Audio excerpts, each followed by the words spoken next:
Welcome to the Generative Age, a podcast that explores the rapidly evolving world of generative AI and its impact on education. Guided by EdTech Director, author, and NICE board member Alana Winnick. We are joined by experts and practitioners in the field. Whether you're an educator, administrator, technology leader, or simply interested in the future of education, join us on this journey through the Generative Age, powered by NICE.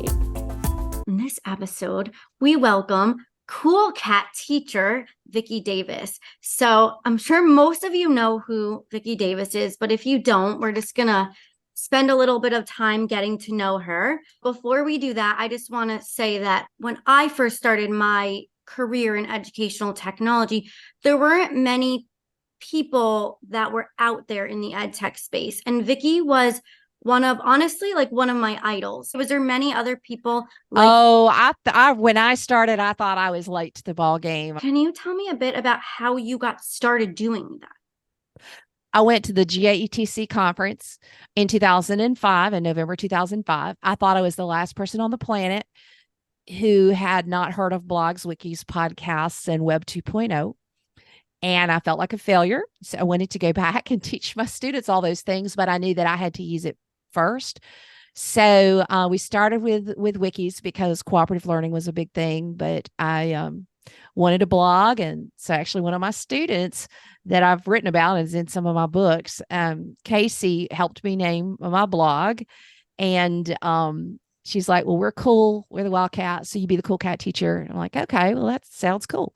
So I just started writing as a newbie just to say, okay, this is what I'm learning. And it just really quickly was helpful for people.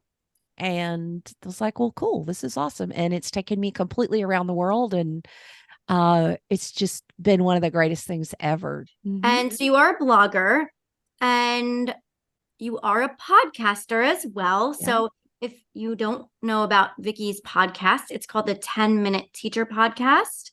Why don't you tell us about your podcast? Oh. So I had two podcasts before this one. This one I brought in-house, so we produce it here. My son now is executive producer. My husband did the first 500 episodes. Poor husband. Our joke is he had to listen to his wife talk more than any man should ever have to. But anyway, so it's sort of like coffee break PD. I mean, I'm a teacher. I talk a lot about innovating like a turtle, taking small steps forward every day. It's a great repository. You can go back and search the database and find a teacher with any subject, any grade level on any topic. And the goal is to kind of give people like a little idea. And then if you love that person, you go further and dig into all their stuff. And what I actually loved about Vicki when I had first met her at ISTE is she was saying that she really loves the teachers who aren't even on social media. Yep. So finding those ones in the classroom. So I guess you can't really find their stuff because it's not there. But maybe that's right. I mean, there's this lady in Canada I interviewed once, and she used puppets to teach social emotional learning. One of the most delightful episodes ever. And it was just like, she had no handle, she had no blog, she had no anything. She was a referral from another person who had been on the show. And then also people will email me and say, hey, this person at my school is so amazing. Tell their story. And so that, those are the ones that, I mean, I love to interview people like you, Alana, that a lot of people would know. And then people that nobody's ever heard of because, teachers are amazing. And we need to tell the story of teachers and know that, a lot of them, the best and most amazing teachers are so humble and they never brag on themselves and they never want to tell anybody about themselves. Like who, me, yes, you. You post now your podcast. It drops every Monday except last and in the one before because I had eye surgery and I could not see, but my vision is coming back as of today. So I had to limit my screen time, something I was not aware of when I had the surgery. I guess I should have read the fine print, but yeah. You're excused for that. I think all of your fans will excuse you. I'm going to talk about content in the next part because I do need to produce more content. So I'm going to tell you how I'm going to do that when we get to that part of the segment. Cool. So you are also a speaker. So I know you've spoken at a lot of places. What was the most memorable speaking engagement you've ever had? Oh, I've had so many memorable. Um, I do remember speaking in Moscow at Ed Crunch. The Russian government sponsors that for their teachers, and I had a translator. I just realized at that moment just how much teachers around the world have in common. I love the stuff in Dubai and Qatar, in the Middle East, and in China and in India, as well as every place in the US that I've been able to speak. It's just a lot of fun. Yeah, and you get like a cultural, worldly perspective as well, which some I people. love to teach my students from wherever I am. And so everywhere I go, I like to film and post back to my students, to just kind of help them understand that, opportunities online are real opportunities, and it can change your life if you know how to effectively, I've talked about flatten the classroom, but connect with other places in the world. And so I kind of like to take my students with me. Actually, when we had the COVID shutdown, I launched a class for my students studying AI, artificial intelligence. And we interviewed AI experts from around the world about AI in their different fields. We had Ghana Pogrebna, I believe was her name, out of the UK, and she does AI with entertainment. We interviewed a person who espoused transhumanism, which I have, thoughts and opinions on that. But anyway, we exposed my students to lots of different ideas, and there's always an opportunity to connect with other places. You just kind of have to look and know how to do that in a way that's organic and real. You can't force it. No. You just look for those opportunities. Yeah. Thank you for sharing that. Okay, so you're not only an author. I just learned before the call started that you also are a publisher. So Well, I have my own imprint that I created for my works. I've not been publishing in the education genre yet, but that's coming. I've published two other books in the Christian genre. So one just came out this week called Every Scar a Miracle. But yeah, I started that, and it's not that hard. And I think I told you before, Joanna Penn has a lot of information on how to be a self-publisher, a hybrid publisher. And my next goal is to do an audiobook and release on all the audio platforms. But if my son can do my podcast, I think he can do an audiobook, right? well, how would you feel about using AI to speak your book instead of you recording the whole thing? Because one of our colleagues is actually doing that for his book right now. A lot of people really like that as an option, and Joanna Penn, the person I quoted, does like that as an option. I used Descript for a while, and I trained in an AI voice for myself, and I used it on one podcast where I inserted some words and took some out to see what I thought of it, and it actually worked pretty well. And while I'm open to the idea, and you can emulate your own voice, and you can also kind of hire AI voice talent. I think that for me, I'm really open about how I use AI and how I don't use AI. And I write a lot about, there's human intelligence and there's artificial intelligence. Oh, you're here. And so for me, I think that when I create my own content, I'm going to create some bonus content. And I don't know that AI can do that. So I think it's an easy way to get on the audio platforms. And it might be an option for some. I'm not sure it's going to be something I'm going to be doing just because of who I am and how I like to operate. Oh, thank you. That was very insightful. What I love about Vicki Davis is that she does all these things we just talked about, but at the same time, she's still a classroom teacher and an instructional coach while doing all of that. So that is really commendable. I don't think if you look at the world of speakers and bloggers and authors and podcasters, not many of them also have a job where you're teaching 4 classes. First of all, my question before we go into those roles is how do you do it all? Well, you can't do it all. You always have to have choices.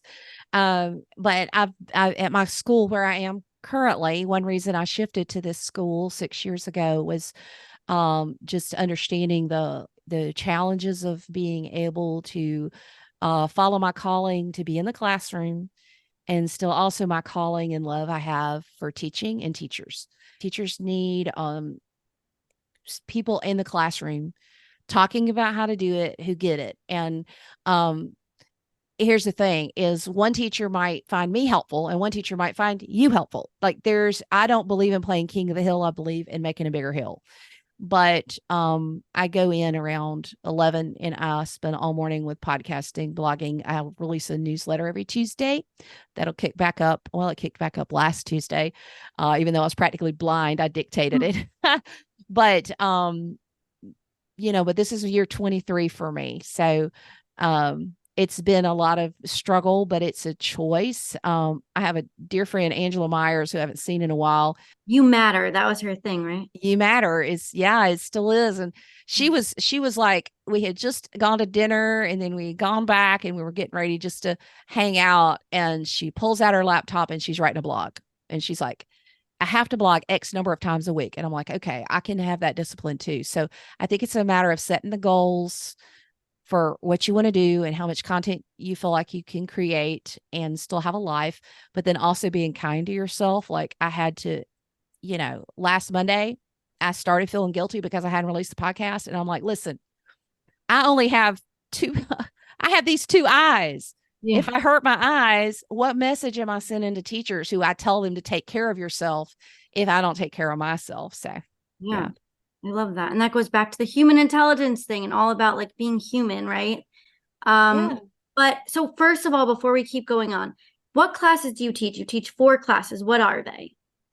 I teach 8th grade computer apps. And we've been teaching generative art in Adobe Firefly for a while. I teach digital tech. And then I teach AP computer science principles with Python. And then I teach digital film, which I adore. I love filmmaking. All of my classes, I teach them how to make film because I believe that, if America were founded today, our founding fathers wouldn't print pamphlets. They would do YouTube videos.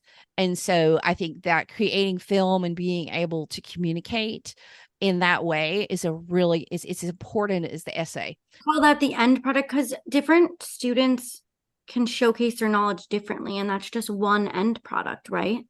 And some people are not good at writing, and they're very good at showing their knowledge through film or another medium. Yeah, well, you want to encourage students to express themselves in the way that they're where they shine.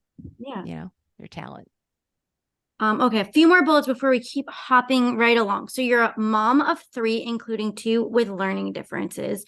So I think that probably, I'm assuming, helped you learn more about accessibility and learn about the importance of helping students shine where their strengths are.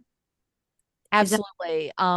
It's tough when my oldest, who is now about to turn 30, his 3rd grade teacher said that she didn't think that he would graduate from high school. We knew he was smart. We knew he was intelligent, but we also knew that he needed technology to be able to be his best. So, that fueled the Cool Cat Teacher blog because I would test it and I would write about it because I knew there were other parents and teachers like me. And I know that every child can learn. You don't say the word disability. No. Kids are not unable to learn. Every child is able to learn. They just learn differently. As I started applying what I was learning for our oldest and then eventually our youngest, I found out I was becoming a better teacher and my kids were becoming more engaged and were becoming more excited. And so a lot of what I teach when I travel is how to differentiate instruction in the classroom. That's one of my most popular things that I talk about because it doesn't have to be that hard. And now with AI, I mean, we have a lot of opportunities to differentiate. Yeah, definitely. So I like to throw Easter egg questions for my guests. So I reach out to other people that I know that they are familiar with. And I asked a bunch of your peers, and I just want to let you know that you are so well respected. And every person, every single one said she's the nicest person. She's so kind. Like everyone from like George Couros to Steve Dembo, like everyone. Well, that is very kind. And the big thing is we all have struggles. I had a former pastor who always said, walk slowly through the crowd. Everybody has a hurt. And it's just we all have to just have compassion and love for each other because life is not easy. It's not easy for anybody. And thank you for being kind for saying that. That was really nice. And I think that's, we're going to focus the next segment on like human intelligence, but there's like IQ and EQ, and EQ is like the human intelligence, and you definitely have it. So, well, I had 4 years of my life from 5th grade to halfway through 9th grade where I went home every day and cried. I was picked on terribly. I hesitate to use the word bullied, but I've told a lot of my story. But I was that kid that, the kids told me the world would be better without me. I had no common sense. Nobody would ever love me, that I was so ugly and all these different things. Now in hindsight, I always said I would never be glad all that happened. But the one thing is that I don't want anybody to be invisible. We don't need invisible people. We need every single person in a room to know that they matter, like my friend Angel Meyer says, that each person is important. I always tell my students that they are like diamonds. And I show them a picture of this big coal looking thing. I'm like, what is this? And they're like, we don't know. It looks like a black rock. And it's like, no, it's a diamond. It just doesn't have the facets off yet. And so my goal is before the end of this semester that I will contact each of your parents and tell them something unique and good and different about you, because that's what I'm here for. I am not here to contact your parents to tell them you messed up. I am here to say, I have noticed this amazing thing about you, and that's what I want to tell them. But I think the world needs more kindness. You talk about the word kind. I learned that there's a difference between nice and kind. Did you ever hear this? I have heard that nice basically means pushover and you're quiet, and nobody would say I'm a pushover and quiet, but yeah. What's the difference you heard? If you had food in your teeth, like a kind person would tell you that, and a nice person might not tell you that. That was that's a good one. Yeah. Yeah. Kind is proactive, I would think. I would hope. So we will move on because we just spent a lot of time on, but I loved getting to know you a bit deeper here. So can you tell us one creative way you use AI personally and one way you use it professionally in a creative kind of way? Well, I don't know if you would count my podcast personal, but I probably save. It used to take me 10 to 15 hours. I have it down to 2 to 4 hours using different AI tools to help me with things, help me clean up my transcripts and all that.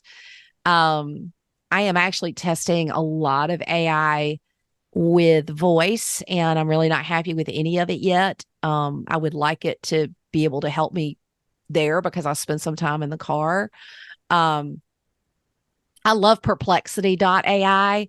I use that a ton. Like if I can't find something, it's a great, like a search assistant, far better than any of the other tools that are out there. And it cites your sources and things. So it's really good at finding like, oh, what was that show that somebody mentioned last week that had such and such a line in it, and I can actually type stuff in there. So I use that a lot personally. And then, professionally, of course, like everybody else, I use ChatGPT for certain things. I do keep a notebook of prompts in Evernote still.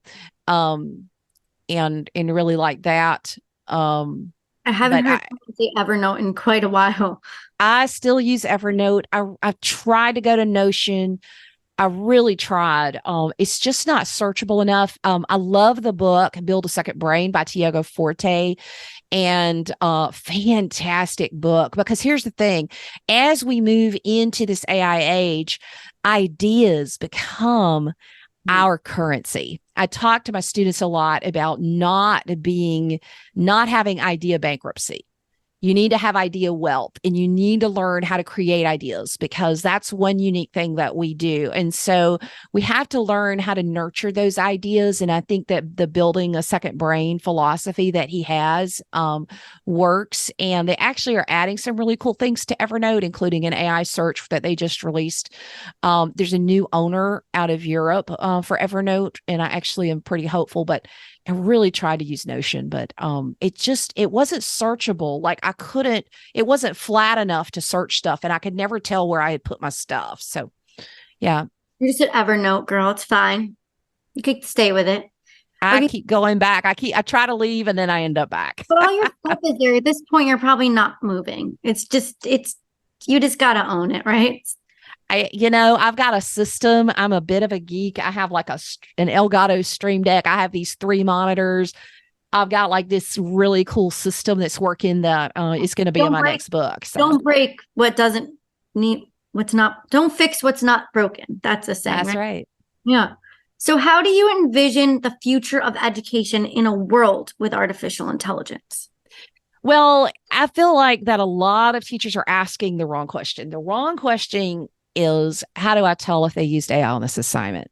Yeah. The right question is, how can I tell if I'm truly teaching this student this content?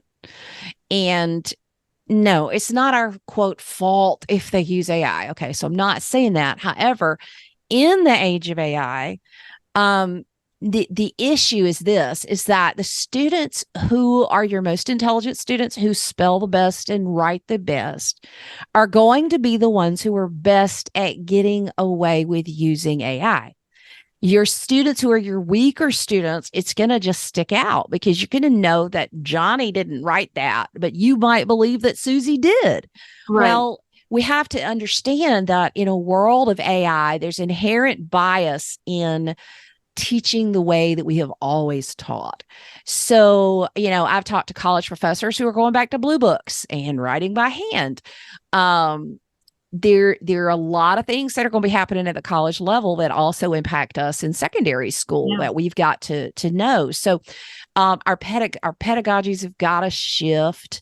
How we teach the AP computer science principles. I'm going to tell you, this is not a good year for this to be my first year teaching this AP class because they've changed the all of the stuff multiple times, but they just revised that you can actually consider ChatGPT a peer and use it for quote peer review as long as you cite it. And that's a little bit of a slippery slope, but I do think it's not a bad thing. It's just hard to check. So I think that we're going to have 2 to 3 years of just a bit of a mess. I think that schools that are in denial are going to have by Christmas, and I stand by this, are going to have an uproar from their parents because I had a school that I was talking to the other day and I said, well, what are you doing about photo math? They said, we don't have AI in our school. I was like, oh, yes, you do. What are you doing about photo math? Is we're not allowed to say the word photo math at our school. Well, you cannot say the word photo math, but all the kids are taking pictures of their math problems and copying the answers out of photo math. So, but that's not even new. That was out before ChatGPT. It has been out, but I don't believe, because, the ACT basically accused schools of grade inflation because they said the math scores are higher than the kids actually know math. Well, I don't think it's grade inflation. I think it's the fact that so many kids are using photo math for their assignments that it looks like they know more than they do. Maybe there's some grade inflation, but I think there's a whole lot of photo math. And there's some kids that I've talked to that admit that they're in a bit of a mess because they started using it. It became the fastest growing math app in history during the pandemic. And there are kids that I've talked to that admitted they started using it then. And it's like the loss becomes cumulative and it's like they can't get out. Yeah. What do you do with those kids that don't have the human intelligence and math that they need to have?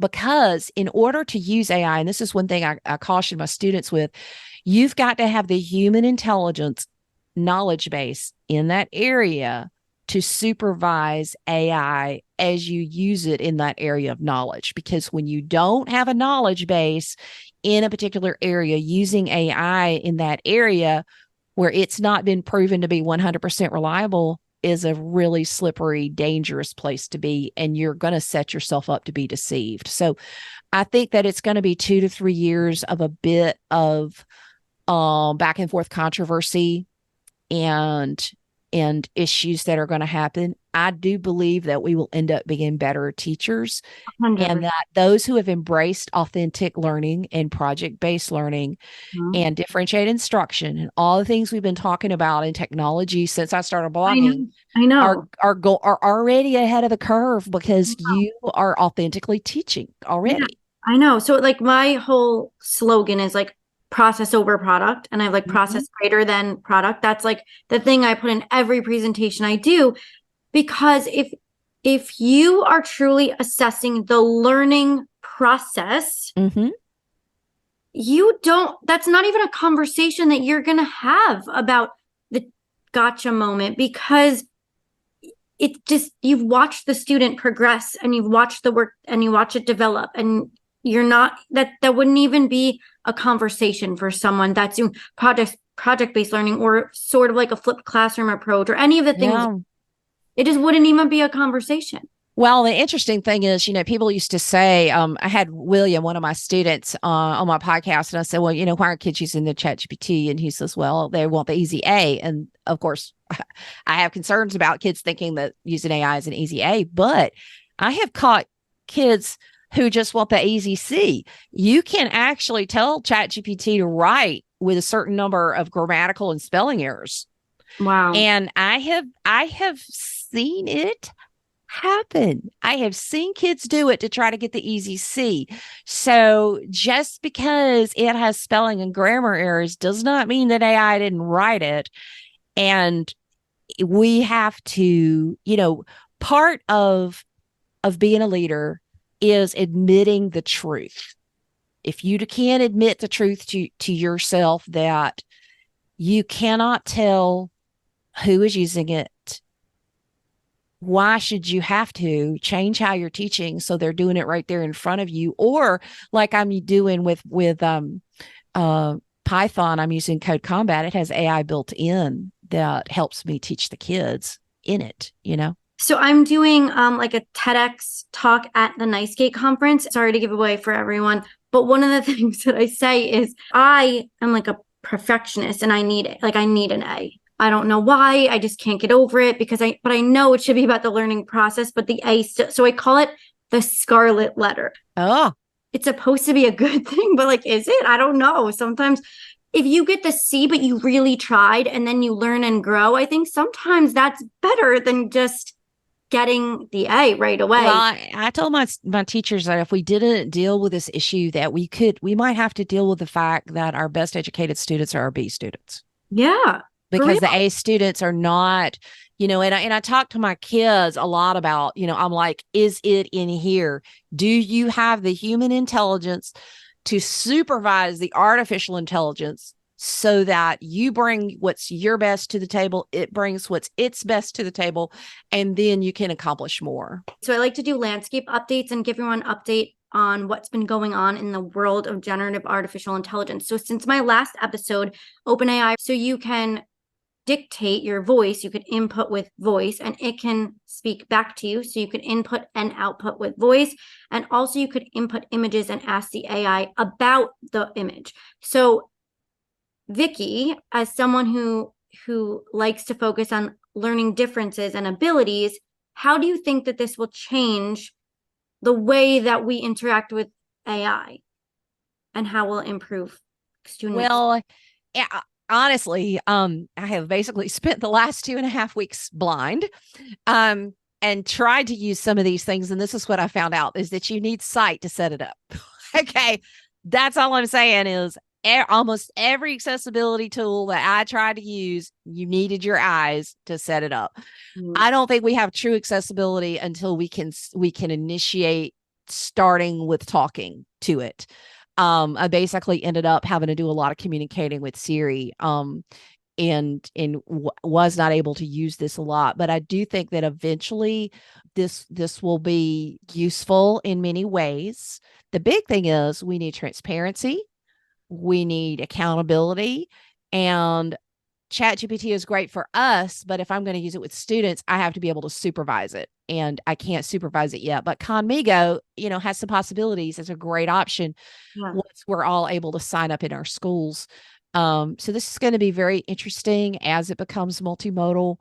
And, when is it going to be accessible inside our ALEXA devices? I'm not going to say it because I have one over here, but it's going to be interesting to see what happens with it. But I would still argue that we don't have true accessibility. If somebody is blind and can't set it up, then you still need a sighted person to do it, then it's not accessible. True story. Yeah. One of my best friends, her husband is completely blind, and he plays fantasy football on his iPhone. Wow. That's incredible, right?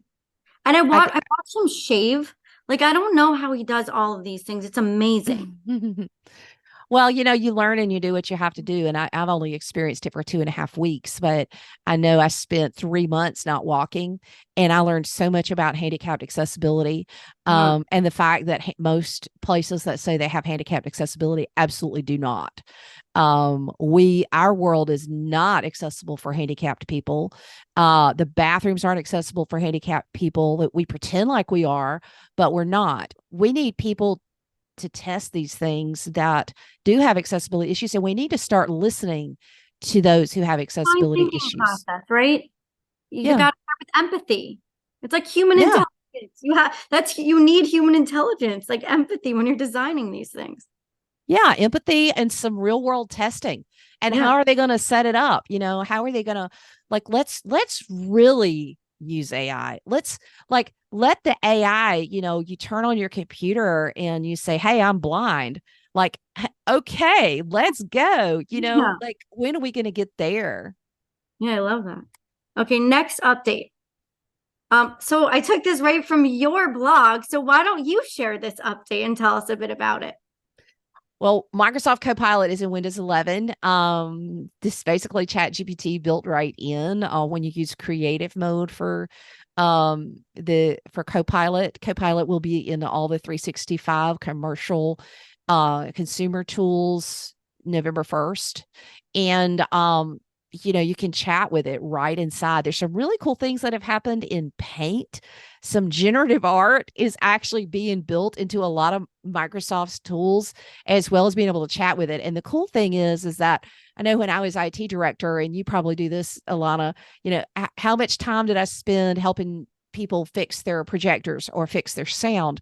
And so if you've updated your Windows, you have this nice little chat box, and you can say, "Fix my projector" or "fix my sound," and it's going to guide you through the steps. Now, we've got to do some testing of it, and obviously it will improve, but it's got some really cool stuff. The other thing is that Bing Chat's built right in, so you can type in it and it will generate from DALL-E the images. I will say that I have started having chats with my AP Computer Science book, 250-page PDF. And that is because I'm using Bing Chat Enterprise for that, as I'm testing some stuff and working with Microsoft. And I'm going to tell you, the conversations I have with my AP textbook, it uses that 250 pages that is indexed, and I can say, "Hey, what are the standards for this?" And it'll give me the page numbers. It'll give me all the stuff, and then I can click on it and go to the page number. So it's truly going to revolutionize a lot of what we do. And all of that is in the process of coming to Windows 11. And of course, there's that whole blog post that tells you a lot about it, but it's really pretty cool. And you can talk to it too. So it's all is happening. Excited about that. We're not Windows 11 yet in my district because your whole tech infrastructure needs to be ready for that transition. So I really wanted to go to Windows 11. They told me to wait another year. Well, in December 2025, Windows 10 support will be pulled. So on our campus, we have to every Windows 10 device that cannot be upgraded to 11 will have to go away. Yeah, because it has to be secure. So we're all stuck with that date, Oh, I'm excited. I'm ready. They just needed another year to catch. It's okay. Here's some new things that came out since the last time I had a podcast. The U.S. has released new initiatives to advance the safe and responsible use of artificial intelligence. I'm not going to go into it in depth in this episode, but I promise to go into it a bit deeper in a future episode. But I did link it here for you for your review. So there's a bunch of wearables out now. So Meta just released glasses, and it's a partnership with Ray-Ban. So you could take pictures and videos. You could stream to Meta's companies such as Instagram and Facebook. And there are a bunch of other features. You could talk to Meta, sort of like an Alexa that I won't say because Vicki's will listen. I have on headphones. It's okay. I have one too, so I don't know if she was. So this just kind of reminded me back in the day when Google Glasses came out. Do you remember that, Vicki? And I really thought that Google Glasses was going to take off. And it's really like augmented reality instead of the virtual reality, because it's bringing the technology into your real world. And I really thought that that was going to take off at the time. But it's coming from someone who just had eye surgery, okay? Glasses are a statement that people wear on their face, and they have surgery to not have to wear glasses anymore. So I feel like the thought of putting glasses on your face is counterintuitive to the society that we live in. Like maybe sunglasses are okay and they're cool, but I know people that have the transition ones. That's people wearing them indoors. Do you think people will wear them indoors? Do you think that it's going to be another Google Glasses? Like, what are you thinking that this is going to be like? Well, first of all, the permissions issue is your issue. That's your issue. Having permission to film, having permission to stream, telling people you're filming, telling people you're streaming. That is the big mega issue. Now, I've always, as I've taught my students, told them I think augmented reality is going to be far, far, far more than virtual reality. Oh, yeah. It just is. And I think it always depends on the app. And we know the status symbol of things. Yes. If it becomes that everybody wants augmented reality, of course you could take it on or take it off if you wanted These to. are not even expensive. They're like $200-$300. It will be interesting. You know, it freaks people out when, like, I was talking to my husband about something about Freddie Mercury and the band Queen, and then all of a sudden I started getting Queen fangirl stuff on Facebook. And people kind of freak out when it's listening, but it's going to always be listening. And then if it combines with location tracking and it knows what friends are close, and so it knows what they're talking about, and we're talking about a lot of privacy concerns. For me, I am finding that I really want to limit, okay, now is the time that I'm going to be on. Now's the time I'm not going to be on. And I have time. Like, I used to never take off my Apple Watch. I literally have times where I go on every Sunday, I want to have a social media sabbatical. I want to be off. I want to be off everything to connect with my family and have those human relationships. I love them. So yeah, we'll see what happens, but I think that privacy is the big concern, and that is the big concern. You know, do you have my permission to record? Have you seen this rewind pendant? Have you seen this before? I saw it as I was looking at your slides and dug into it a little bit, and that is also the privacy concerns, but it looks cool. I'm so concerned about this because, so for those of you that are listening and not watching, it's a necklace that you wear around your neck. It's a wearable necklace, and it captures everything that you're saying. So all the interactions that you have, and it transcribes them and stores them locally on your phone. And it's saying that it's secure. But what I would like to rewind and say is last Friday, a student recorded a teacher with their Apple Watch. And it goes back to what you're saying, the permissions thing, right? So we're now going to have cameras on our sunglasses. We have audio recording devices on our wrists. And this necklace, which could be very discreet, and you can wear it on your under your shirt or near your shirt, and no one would know. It looks very discreet, is recording everything. And well, and combine that with the deepfake capability. All you need is 20 seconds of someone's voice and you can deepfake it. So I think, and I hate to admit this, I think we're going to end up having to have video and audio recorders in every classroom for our protection, because all it's going to take is somebody deepfaking a video or deepfaking our voice into saying something. Because do people ever question that? I mean, they can try. You talked about, somebody recording a book and having AI do the book. All they need is X amount of my voice and they can make me say anything. Yep. Oh, I recorded this on my pendant. I mean, it's just not going to be, it's going to be tough for a while. We actually do have keywords, teacher activated cameras in all of our classrooms, but they could be used in positive ways. So one use, the reason that we initially got them was for security. So, God forbid you ever have a situation, anything from like, it could be, we just need the nurse to come because the child's having a situation, or maybe there's a behavior problem, whatever it might be, or just something more severe. it's attached to an audio enhancement system. So the teachers wear microphone necklaces that enhance their audio around the room. And if they press these two buttons on the necklace, then what it does is it just alerts the main office and the security desk just to have a peek inside the room to see what's going on, and they'll assess the situation. However, that would be teacher activating it to allow someone else to have access. Otherwise, there's a button where they could just record it. So great examples of this might be, one of my teachers is going for her national board certification and she needs to record herself teaching. That's a great way to do it. My music teachers want to record all the students playing music and have that recording of the class. That's another great way to use it. So or one teacher can't come into another teacher's room while they're teaching because they're also teaching. So they could record that lesson and share it with their colleagues. So there's such positive uses, but I think that there's a lot of union issues for those districts that have strong unions that might not buy into that.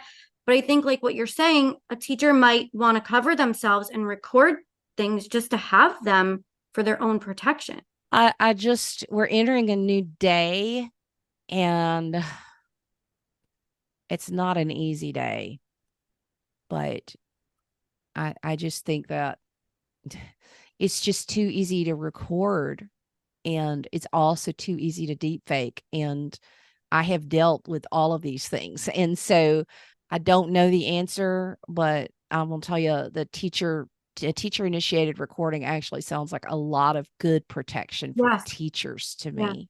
Yeah. 100%. My teachers, like at first, we told them I don't even have access. I made sure that our consultant vendor that we bought it through, they assigned the teacher to their room, and I cannot even log on because I didn't even want that responsibility of someone thinking that we can see in the room, because we can't. So I purposely. Well, you know what? I'm happy for people to see in my room. That's just me, but But not everyone's like you. So some people are. No, we do have to know that people have lots of different perspectives, and things can be misconstrued too. So, yeah.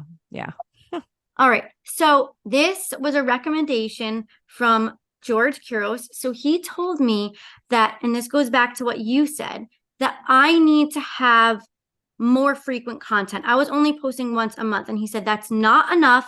You need to take each thing and chop it up into segments. So thank you, George. I promised you I'd do this, and here I'm doing a part 2 and I'm segmenting it. Join us next time for part 2. If you thought this was great, just wait for part 2. Part 2 is even better than part 1. Vicki Davis and I discuss the harmonious blend and the importance of human intelligence along with artificial intelligence. She has this really great concept of idea bankruptcy and idea wealth. She also offers rules and guidance for using AI in your classroom that she actually uses with her own students. And she has a blog about 80 days of AI and HI. We'll offer so many resources and so much more. So join us next time for part 2. Thank you, everyone who joined us live. Thank you, everyone who's listening. We're joined next time with Cool Cat teacher Vicki Davis talking about artificial intelligence and human intelligence. We're going to be live at NiceGate. So if you're at the annual conference, you can actually watch us record live at the annual conference. It's going to be very exciting. Lots of cool things, and the schedule for the conference should be released, we're hoping, by the end of this week. Yeah, she's already been sending out emails to presenters. So future sessions will include the Cottesmore School in the UK. We'll also have Matt Miller talking about shades of gray. Is it cheating or thought partner? And Ken Shelton talking about AI bias and discrimination. Thank you for listening. If you have any ideas for guests, please let us know.